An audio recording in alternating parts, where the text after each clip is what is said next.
What's going on, everybody?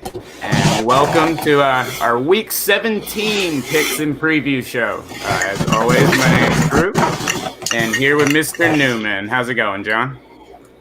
Good. Survived Christmas. You survived your travels. Yeah. So it's probably both tired, but we're here, and it's another week of football. I can't be tired for that. So. No, absolutely not. Well, Merry Christmas, everybody. Hopefully everybody had a good holiday, and hopefully you don't have to get back to work too early.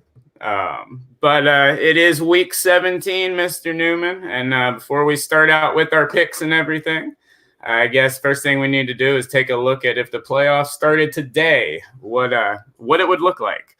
And a couple of things can change here as we look at it on the screen. Most of it has to do with seeding. In the NFC, obviously, you've got the Eagles or the Cowboys that can make it. And then pretty much most of the teams besides San Francisco can bounce around. And then in the AFC, you've got the Tennessee Titans right now holding on to the 6th spot. But the Oakland Raiders have a sliver of hope, and your Steelers actually have a little shot. Yeah, they dropped the ball losing to the Jets. They actually controlled their own destiny until that happened, and now they can win and still not get in. And you know, as a Steeler fan, this is just coming from as a Steeler fan wearing that hat. I mean, let's be real. If you're honest as a Steeler fan, even if you get in, you know you're probably not going to do a whole lot of damage here. The way some of these teams are playing, but it's still nice to get in. It's still nice with all those injuries to say, hey, this team somehow scratched and clawed its way in. Miami will get a lesser pick. That's always a good thing from the Minka trade, so we're hoping for that as well. I'd like to see him get in. I realize that even if they sneak in, they're not going to do a whole lot of damage, but just to say, hey, in 2019, they made the playoffs when they didn't last year either. It'd be 2 years in a row if they don't get in. So I'm hoping, but I'm probably not betting on them either. So well, understandable. And make sure, guys, if you do have any questions or if you want to reach out and say anything about this week's upcoming games, make sure to click that link and join the show. We'd love to have you on. But, John, we'll get right into it. We've got a full slate of games in Week 17. I love when a couple of years ago, we said it the other day, when they switched the schedule to where you put a lot of the division games at the end. It made the season so much more fun, and you've got a jam-packed week this week. So let's start off with your picks this week, and who you got for your first one? Well, speaking of division games, it is a division game. Not a good one, but, I'm trying to win the picks. I'm not trying to just pick good games. Two teams not playing very well. One team I predicted on my own podcast to win the AFC North. That's not going to be the case. Pretty shocking. Their coach is probably on the way out, being his first year there. The Browns and the Bengals, the Battle of Ohio, we'll call it, because they're not playing for anything else but state bragging rights. Although I think Ohio State would probably beat both of these teams if they had a BS playoff. I taken, Cleveland's favored by 2.5.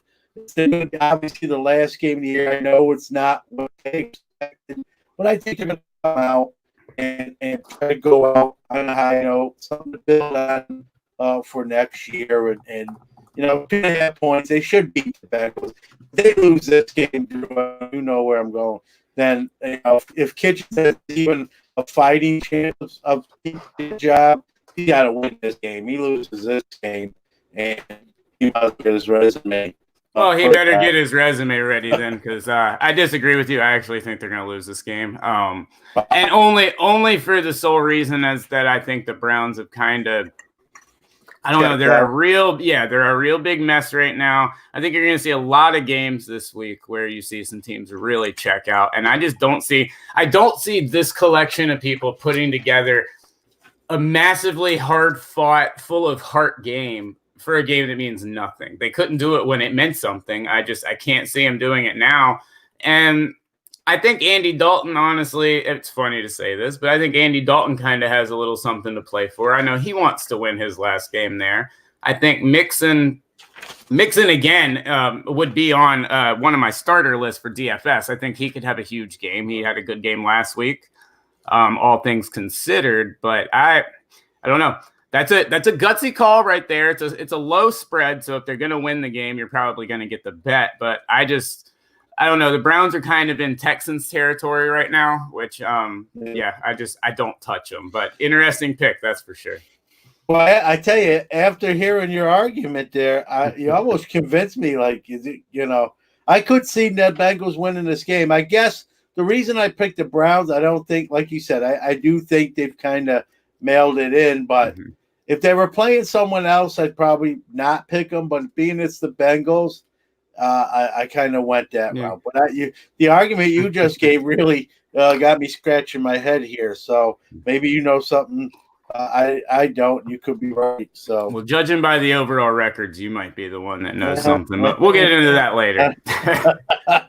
So the next game, you know my philosophy. I don't like high point spreads. I tend not to take them. I actually tend not to take them the favorites. If I take high point spreads, I usually take the underdog. That's what I'm doing here with this next game. New England and Miami. New England is giving Miami 15.5 points. That's a lot of points. This Miami team's got some fight in them. They're battling. I'm not saying they're going to win this game because I don't think they will. New England needs this game to have a shot at a bye, so they're going to play. But I just don't think New England's putting up a ton of points, and this is a lot of points. I see Miami maybe getting 10 points, 14 points possibly, and I don't know if New England's going to hit 30 against. I know it sounds crazy. I know Miami's not a great team by any stretch of imagination, but they got a little chutzpah in them, and I just see this being sort of like a 10-point game. And so the 15.5, before this game starts, it's Miami 15.5, New England nothing. I'm going to take a flyer on it. I could be wrong, but I'm going to give it a shot. I like that. I agree with one thing right there. Miami's definitely not going to win the game, and I don't see the Patriots going over 30. The Dolphins have had they've had an interesting way of winning when they really don't need to this year. Obviously, I don't see them winning this game to end the year, but they've got a lot of fight in them. I agree with you there. 15.5 is just too much for me in Week 17. I would take Miami as well because I don't see this being a blowout. Yes, I know New England's got some stuff to play for, but as will be a reoccurring theme throughout this episode, John, I think with both of us, these games, while the starters might play, a lot of it has to do with how long they'll play. And a lot of what New England has to go for in this game relies on other teams besides just them winning. So if they get this high lead on Miami, I don't see Belichick trying to run up the score in this situation in Miami. I see this as a get in, get out game for New England. I don't think they want to overexpose how bad that offense is. And so I'm with you. I like this pick. I was actually going to take it, but I've kind of made a rule to stay away from the spreads over 13. So I'll let you have it this week. Yeah. Well, you brought up a great point. Let's say New England's up 14-0 at the half. You're probably going to see Brady come out, Jared Stidham come in. You're going to see him try to run the ball, run the clock down. Or at least a shutdown of the offense. I could see it turning really one-dimensional. This is not Patriots teams of old. Belichick cannot mask and come up with these ridiculously complex offensive game plans because he doesn't have the personnel to run it. And so I don't think he really wants to show too much. I really would not expect too much out of New England in this game. So I'm right there with you at the Dolphins at 15.5. Yeah. Next game, not a double-digit point spread, but 8.5. One team has clinched another division game with one team's clinched last place already, so they've checked out. Their coach is probably definitely maybe replaced or definitely pretty close. And another team that's still sort of playing for something in the Chiefs. So I'm taking Kansas City over the Chargers, 8.5. Chargers quarterback play's been brutal all year. This is going to be, I think, another game. Kansas City starting to hit their stride. I think they want to go into the playoffs on a good stride. I think they're going to come out at least in the first half and put it to the Chargers. I could see this being a 2 or 3 touchdown lead at halftime, and if that's the case, they should be able to hold off by 8.5 points. Yeah, I love this pick. I love this pick right here for one reason. What you just said. I think this game will be 28 to 3, 28 to 6, maybe give them 10 by halftime, and I could easily see it being over. Kansas City's playing for a lot. This is not just a regular. I mean, they might as well consider the playoffs started right now because this is to get home field until you get to Baltimore, which really could be the difference of if they end up making it to Baltimore or not. And so I don't see – this is where I think you start to see Andy Reid start to show the team he's fully got. I do not think you've seen what the Chiefs are going to be in the playoffs, and I think that's purposeful. I think that's a conscious effort by Andy Reid, and I think you're going to start to see it soon.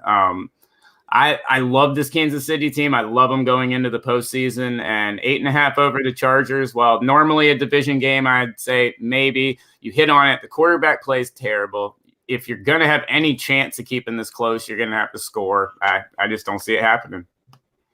Yeah, I almost made this my lock. I did it. After thinking about it, I probably should have, but I did it. But speaking of my lock, another division game, like you said, NFL, kudos to them for making a lot of these last weeks, at least division game, even if they're not a lot. I want to lose to the team in the division and give them something to hang their hat on. I know Minnesota is going to be resting some of their starters, but, it's a 1-point spread.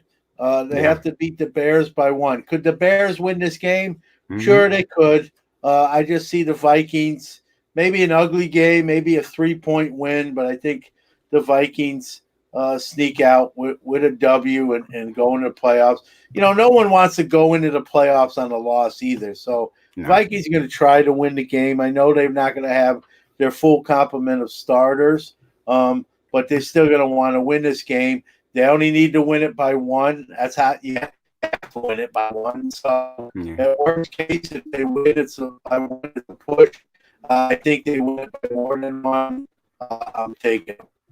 Well, that's an interesting one. For the first time in a while, I actually disagree with 2 of your picks here. And I've been on the Minnesota bandwagon all year. I've said countless times throughout the season, I thought they had the best roster from top to bottom in the league, in terms of depth and in terms of subs. But this team is playing god-awful football going into the postseason. Just terrible. If there was a team that I had less faith on going into the postseason, I think it might be I don't know if you could beat Minnesota. And I didn't think I'd be saying this going into it, and it kind of sucks because they were one of my kind of a sleeper team in the back of the NFC. I thought that could make some noise, but I don't have faith in them right now. Their defense is awful. The defense is terrible. Without Dalvin Cook, they cannot move the football. Now Chicago, a lot of the same issues. But this is one of those games. I don't think you see a team put up 20 in this game. I really wanted to take the under in this because I thought it was, I think this is just going to be a low scoring, ugly, where the Vikings just want to survive, get healthy, and go to the postseason. And Chicago, they'll probably try and do everything they always try and do, but it's Chicago and, they'll fail. Yeah, I'm sort of liking that Chiefs pick a little bit more than this one, especially after hearing you say that. I don't disagree with you. I still believe, as crazy as it sounds, I still believe in the Vikings postseason. They're one of my picks to be the NFC championship game. I think they're some of what their poor performance is some of their own self-inflicted vanilla play calling, if you will. I think they're in the playoffs and they're just trying to kind of coast and cruise in at landing altitude, if you will, and it's full throttle. At least I hope for their sake. but I still like them. This game, it could be a game that they very well lose. They just don't have enough firepower, and the Bears come out of there with maybe a morale boosting win, if you will. But I'm going to go to the Vikings. No team likes to go in the playoffs with a division loss, so I'm gonna hang in my hat on that peg and hope I'm right. I could be wrong, obviously. Well, hopefully Minnesota can turn it around because I actually liked them and wanted to cheer for them in this playoffs, but they're scaring me going forward. But Yeah. All right, well, we'll move on to my picks this week. And first off, I really, really wanted to pick the Titans game, but I left this banner up from last week. No more bets on the Texans and Texas games. So we stayed away from that game this week. And instead, I'm going with a game that I think, hell, it's a must-win for a team against a team that, let's just face it, is awful and is going to be awful for 5 or 6 years. The Giants. I've got the Eagles at -4.5. Wentz has 0 weapons. He lost another one.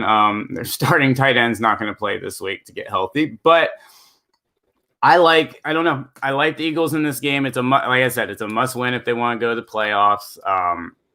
Wentz has been gone back. He's back on form. He's been playing absolutely lights out, incredible. And, this is just one of those games. If I'm looking at all these spreads, this is a game where one team's got everything to fight for. Another team's got absolutely nothing to fight for. And I think Saquon's going to be very happy with where he ended his season last year. Last week. I don't think he's going to be. He doesn't have bonuses he's running for. I don't know. I see this as a lackluster effort by the Giants, and you can't have a more dedicated and focused Eagles team.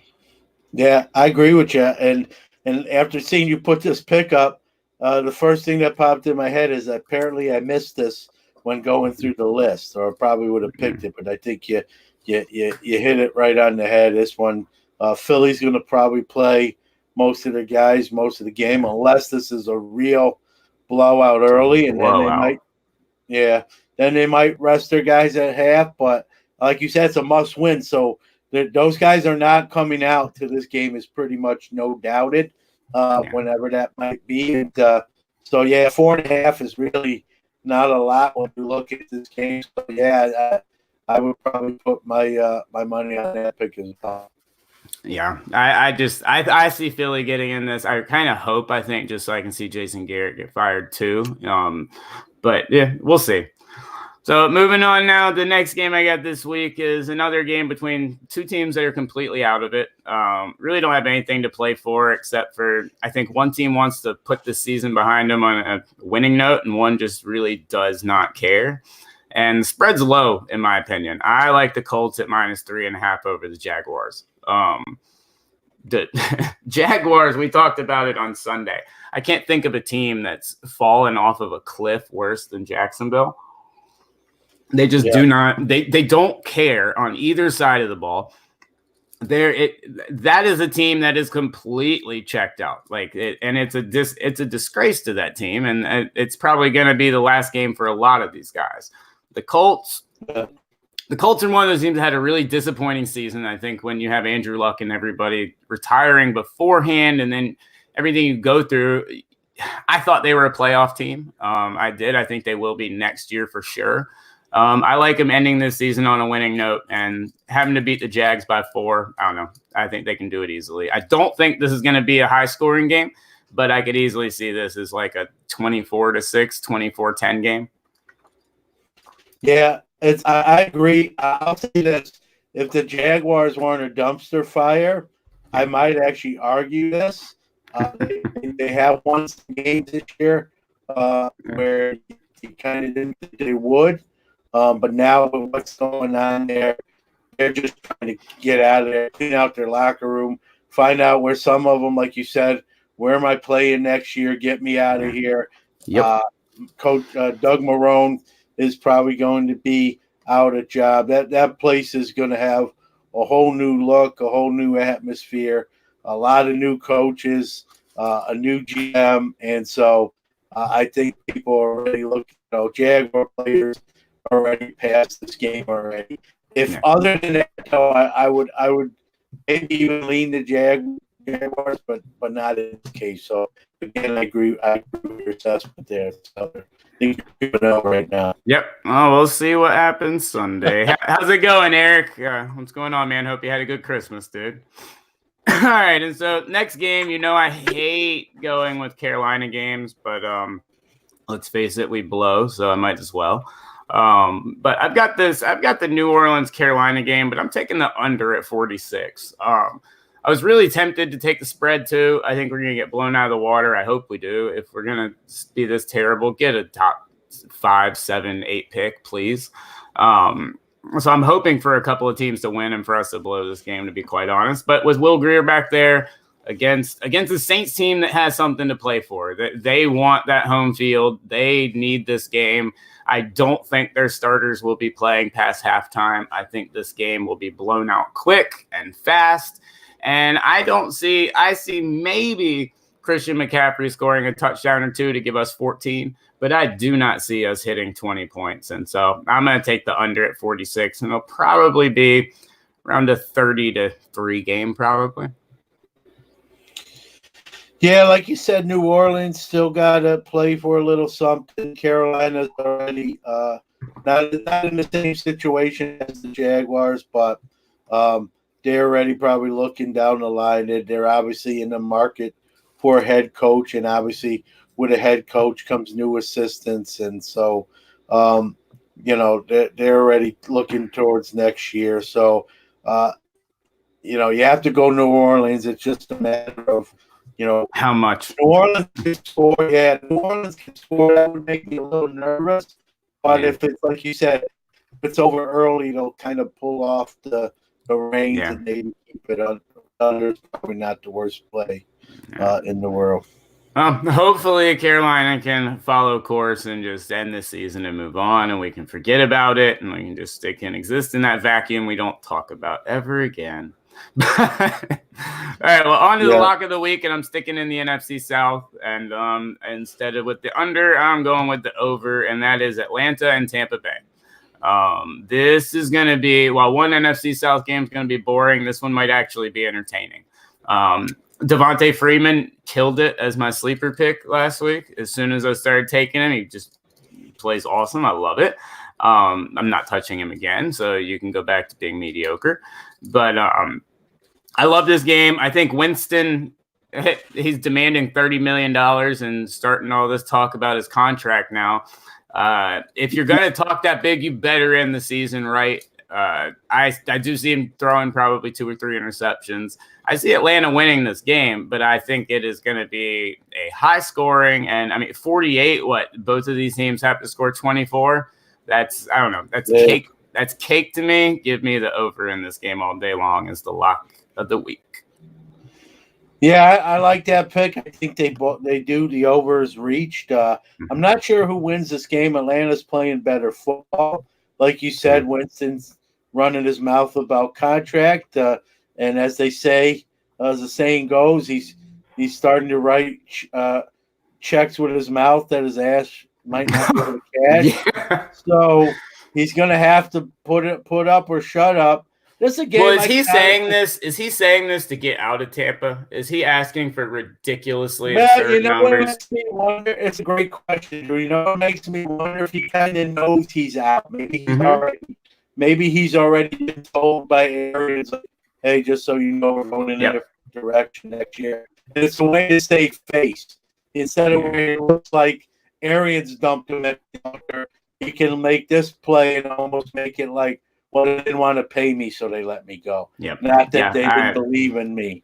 I think this is 100% done purposefully to going on. And just like I told you, I said this a couple of weeks ago on this exact show, that these franchise tags were going to start to be a problem. And people were going to start saying way up front, you tag me, I'm done. And that's what he's coming out and saying. He's like, do not handcuff me here for a year because I will not play. I think he's full of shit when he says that, but it's a nice little bluff to make. But I don't think he gets $30 million. I think this is done to help him push his way out of Tampa. But I do think if that's what he wants to do, he sure as hell better have a good game on Sunday. Because if he doesn't have better than his last week's performance, it's not going to be a strong market for him. But all right, guys, we're gonna move on now to our DFS. I think he will. What's that? I don't know if I think he's actually going to play well. Oh, you hear me? Yeah, we got you, bud. All right. I just moved my camera too. I think he has a good game, but you're right. I think this is one of those 30 to 28, 35, 30 games, and so that over under at 48, I think is a safe bet. Yeah. All right, guys, we're going to move on now to our DFS starters and sleepers for week 17. And in the comments below, or feel free to call in if you want. As we mentioned at the beginning of the show, we've got a 3-team race for the AFC. So let us know who you think gets the number 6 seed in the AFC. I know who Mr. Newman's rooting for. I don't know if that's who he believes is going to make it. But we'll touch on that at the end of the show. But let us know what you guys think and call in if you'd like to tell us, I don't know, why Oakland's going to be that team. But all right, Mr. Newman, on to the DFS starters and sleepers for week 17. This is a weird week in DFS and all fantasy. If there's one thing I can say to everybody, it's proceed with caution. Very, very careful with who you pick this week. And not only because if you see something on ESPN that says they're going to play, because, for how long? There's a lot of factors to consider in week 17. But with that said, who you got for your DFS starters for week 17? Well, I put 2 guys down on my list, and they're both on the same team. And it's the game we talked about. In your picks, you picked them. I think they have to play. Have to play well to win, and that's Carson Wentz and Miles Sanders. So Wentz and Miles Sanders. Now the risk with these guys, as we kind of alluded to already, is if they just run the Giants out of the gym early, their box score could be done at the half, and hopefully they did enough damage in 2 quarters for you to be effective, and that's the risk. That's the risk you take. But I do see, I see a little fight from the Giants. You got Daniel Jones, who wants to end his rookie season on the highest note possible. You got Saquon, who had a big game last week, that probably wants to follow that with a decent game. I don't think he repeats last week's performance by any means, but he still wants to perform well. I like you said, I love your pick of the Eagles. I think they do cover and win. But it might be one of those that isn't decided until midway through the third quarter or towards the end of the third quarter. Yeah. You might get 3 quarters worth of Miles Sanders and Carson Wentz stats. And I think 3 quarters worth of those 2 guys against the Giants defense and secondary that's brutal. Is going to be probably better than some other people's 4 quarters. Yeah, actually, the number 1 starter on my list is Carson Wentz. Absolutely. Wentz, you have to play this week. As I said when I was talking about the Eagles, the dude's playing lights out again. I'm not a huge Wentz fan. I think there's a lot of, if he was not one of my favorites in the draft, he's not been so far. I'm not a huge Wentz fan, but I like how he's playing football right now. I think Miles Sanders is emerging to be exactly what everybody in the hobby that got his autos out of a ton of boxes wanted him to be. And I think that, like I said, the Eagles are in a game where they have to win. This is going to be a week where you're going to see a lot of games that you're going to look at box scores, and if you take them out of context, you're going to say, what the hell's going on? This is not going to be one of those games. I see this as being a game where if Philly loses this game, for one, it's going to shock me. If Wentz doesn't come out and at least play like we've always known and seen him be capable of in the past, it would surprise me even more. So Wentz was my starter of the week as well. I love the pick. So, all right, well, looks like we're both firmly on the Eagles bandwagon when it comes to starters. Yeah. But, I was going to take Kamara, to be honest. I was going to take Alvin Kamara because he's playing the Panthers. We're terrible with the run, and I think the Saints are going to blow us just completely out of the water. But I started thinking about it, and like I said at the beginning of the show, I don't see Kamara playing past halftime. They're going to need him. if the Saints have any chance to go into the Super Bowl, they have to have a healthy Kamara. They have to have a fresh Kamara. And I don't see them at halftime going into that locker room and saying, okay, all we need to do is win this game. I do not see them at halftime thinking they're in any doubt of winning that game. And so I can see Kamara sitting down the second half. So I got to go with Wentz on this. But if I thought this was going to be a close game between the Saints and Panthers, I would say go with Kamara too. But because I think he'll be sitting as early as the second quarter, but definitely by the third quarter, I'd have to go with Wentz as well. Yeah, I think Wentz is probably the real safe play for a good stat line, and even if it's 2 or 3 quarters, I think he'll accumulate enough numbers to do well. Yep. All right, so for sleepers, who you get this week for your DFS sleepers of the week? All right, I wrote 3 names down. They're all running backs. I'll say them in a little blurb about each one. We don't have to spend a ton of time on them. Hey, go right ahead. They're all in games that really don't mean anything, but I think they're going to be showcases for these backs for next year. Sure. And that's why I went with them. I think they'll be on the lower value, which is what you want with a sleeper. So I'll go. They're all 3 running backs. David Montgomery with the Bears is one. I know he just had a big week last week. I don't know if that bumps him up in the tier, but he's on my list. If you think he shouldn't be because of maybe he's in that top tier now, but Kenyon Drake in Arizona with the Cards.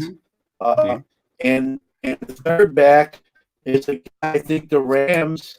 I think the Rams are auditioning their next running back, and it starts this week with Darrell Henderson. Yeah. Wow. I like the Henderson pick, if just because I didn't think about it, and that's actually he's got a pretty good shot at having a good game because the Rams are just a complete and total mess. Montgomery, I think, has a chance to have a big game. Like I said, I think Chicago is going to play Minnesota a lot closer than people think. I could see him having a pretty big game because I don't think Trubisky is going to be the reason that they win that game. And so I like all 3 of those picks, but I've got one different for you. And I don't know what the deal is, but I've had really good luck with it whenever I pick someone from Division South rivals, the NFC South rivals. So we're going to stick with it, and we're going to go with the wide receiver in Tampa Bay, and the name might shock you, but Rashard Perryman. The dude, you want to talk about a guy who I loved coming out of college, who did absolutely nothing, but has played lights out football the last 4 weeks. He's got 70 yards receiving in 4 straight games. He's the only wide receiver. Only Tyler Higbee as a tight end's done it too, but he's the only guy in those games that's done that. You've got Mike Evans on injured reserve. Goodwin is still questionable. Last week, he got 26% of their entire offense directed at him, and he's coming through. I love Perryman this week. I told you earlier, I like the over in this game. I think the winner of this game is going to have to put up 40 themselves. So I love Rashard Perryman. If nothing else, I don't know his contract situation because I haven't paid attention to him since I accumulated way too many of his autographs like 5 years ago. But I don't know. I see this as being yet another big game for him. As like I said, I think Winston's going to be auditioning for whatever team he's going to be playing for next. So I love Rashard Perryman at Tampa Bay this week. Yeah, and like you said, with the 1 and 2s maybe not playing, he's going to get a lot more balls. That's just par for the course. You don't have, I didn't even think about him, and so I like that pick. I think that's a recipe. If he doesn't do well, that just means Tampa Bay got run out of the gym. Yeah, I don't really see that. So, I think he's going to put up some fantasy points, fantasy value. Like you said, Winston is auditioning, so he's going to want. You don't audition by handing the ball off a lot. So the ball's going to be in the air, and Perryman in a sense is auditioning too. Exactly. Whether that's to stay in Tampa Bay or play somewhere else. So it has all the ingredients for a big game for him. And it'd be surprising if he did, based on especially if both of those guys don't go. Yeah, this is week 17 is always one of those weeks where if you look back on it historically, guys like Perryman can have big weeks. They are kind of showcases for them, so to speak, especially when you look at who Tampa Bay is going to be trotting out there to throw the ball to besides him. So I love him as a sneaky pick to at least put up. I think he'll find the end zone and probably put up 70, 80 yards just like he has the last couple weeks. Who knows? He might cross the 100 yards with no one else around. He easily could. So I don't know, guys. Like we said, very, very cautious. Be cautious playing in week 17. It can be quite interesting to say the least. But John, before we wrap up today, I did mention at the beginning of the show, and I wanted to have people call in if they wanted to let us know. But that number 6 seed in the AFC, we've got 3 teams, like I said, eligible. Your Steelers, the Titans, and the Raiders hanging on for the most ridiculously slim hopes I've ever seen. Who do you think ends up taking the 6 seed on Sunday? Well, if you would have asked me last week, I would have said the Steelers, but I'm not feeling as confident now because they don't control their own destiny anymore. You got first off, you got to beat the Ravens. I know they're rested pretty much everybody, so I feel good there that they might be able to sneak out another W. They're actually favored by 2 points over the Ravens, which is, funny saying that when you think about the Ravens and how good they do. No Ingram, no Lamar Jackson, and they're resting a bunch of other guys. So it's going to be the squad Ravens versus the C squad injury-ridden Steelers. So I'm not, the way Steelers season's been, I even see him still somehow finding a way to lose this game at the last quarter type of deal. But even if they win, Drew, here's the deal. You got to hope the Titans lose too. Yeah. And they're playing the Texans team. I don't believe Houston is – I think Houston's got the seed they're getting, so I don't know if they're playing for a lot. So that makes me think the Titans being they have to win, and the Texans don't have as much on the line. Titans are probably going to win this game. And so the Steelers, I think, are going to be on the outside looking in it. They beat the Jets last week. They beat the Jets last week. They beat this B Ravens squad. They'd be in, but they shot themselves. I'm right there with you. I don't see Pittsburgh in this. I know, like you said, Baltimore's resting a lot of people. I don't think Pittsburgh's going to be able to overcome it because I think the Titans are actually going to just flat out beat the Texans, and it's not even going to be a conversation. I think the AFC is pretty much set. I like Kansas City in there at sneaking into that 2 seed. But I absolutely I think the Titans are taking that 6 seed. I would like to see the Raiders get in just because I think it would be funny, and the pure ridiculousness of they basically would have had to hit a 10-game parlay the last 2 weeks to come in. I mean, that's the way I look at it from a gambling addict's mind. I just look at it as Jesus, just to pull that off would just be funny. And then moving to Las Vegas, I would like the symmetry of that myself, but and it would just make for a really fun and interesting Sunday when I have a feeling, which like I said at the beginning, a lot of these games might mean things such as division winners. Outside of a couple of the games, the rest of them by the halftime, you're going to know who's won, and it's probably going to turn into garbage time second half. So, I'd like to see the Raiders go, if not just to throw week 17 all just absolutely crazy. Yeah, I'm betting on it, but it would be funny. It would. Yeah. All right, guys. Well, before we wrap up, if you did miss the picks at the beginning of the show, we'll go right back over them with Mr. Newman. He's got the Browns at -2.5, Chiefs at -8.5, Dolphins at +15.5, and his lock of the week is the Vikings with 1 point over the Bears. And then I've got the Colts at -3.5, the Eagles at -4.5, the Carolina Panthers and Saints game at under 48, and my lock of the week being Atlanta and Tampa Bay at the over of 48. And last week I went 2-1-1. John, you went 2-2. So you wrapped up the regular season crown with 29-22-1. I cannot catch up this week, but I'm gonna get you in the playoffs. Coming back playoff time. You got me this week. We'll clean the slate in the playoffs, and like we talked about last week, we'll use point spreads as well because I think if we we're using point spreads. Yeah, pick. I know a lot of other shows are they just pick winners. Nope. I think we did that, we'd probably be similar, but then once you get the point spreads in there, plus it's more interesting. Exactly. It gives you something else to think about. So. No, it'll definitely be with the point spreads, that's for sure. Yeah. But I'm glad we're getting to start over. Had a little lull in the road. I think you can trace every single game I'm behind back to the Houston Texans. At least I can in some way, shape, or form. But, So, guys, that's going to do it for the Week 17 Picks and Preview show. Mr. Newman, once again, thanks for joining me, man. And who you got on your show this week? Upper Decks Chris Carlin. Sweet. Is my guest. That's a really cool interview with a lot of insight there. It's a guy that's been in the hobby a long ass time, and 22 years at Upper Deck alone, and so conversation there. Awesome. Yeah, he was on let me get that autograph just a couple weeks ago. He's a great guy. So definitely check out Sports Card Nation with Mr. Newman. It'll be dropping tomorrow, and we'll have the Christmas and New Year's episode. Let me get that autograph out this weekend as well. But until then, we will see you guys on Sunday. Peace.